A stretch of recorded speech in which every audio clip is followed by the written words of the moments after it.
was Diamond Trading Company Site Week, so our site expert Avi Krawitz joins us to share observations from the June site. Avi.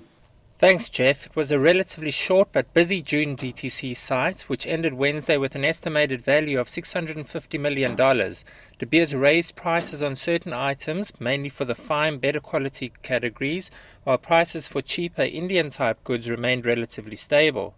Feedback from the site indicates a strong demand from site holders, who it appears have been spurred on by a positive JCK Las Vegas show. The site brings DTC sales during the first half of 2011 to the $3 billion mark by our estimates, which represents a 14% year-on-year increase. Given the price increases so far, this would indicate that De Beers supply volumes have been basically in line with 2010 levels.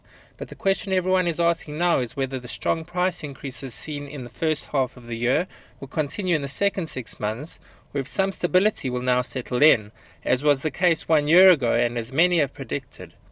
While the positive mood in the polished market since Vegas suggests that further increases may be in the works, ultimately only time will tell. But we'll be keeping an eye on things as always, Jeff.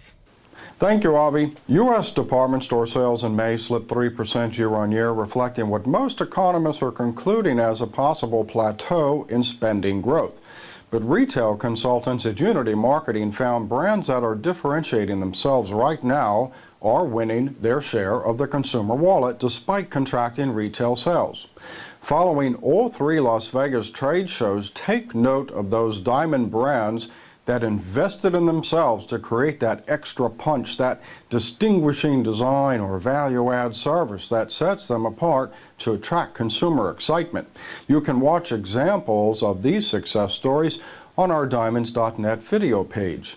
Brand uniqueness is even more important though now when it comes to counter sales, says Unity, because their latest survey found that while wealthy households have accounted for much of the retail growth this year, that high-income bracket is showing signs of pulling back.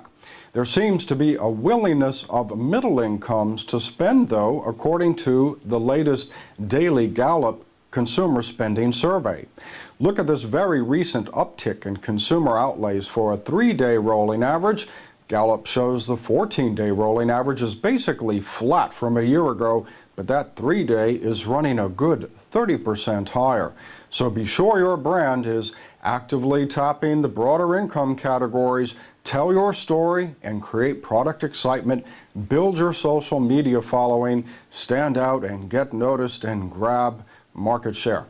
Here is a look at how precious metals prices have performed this past week.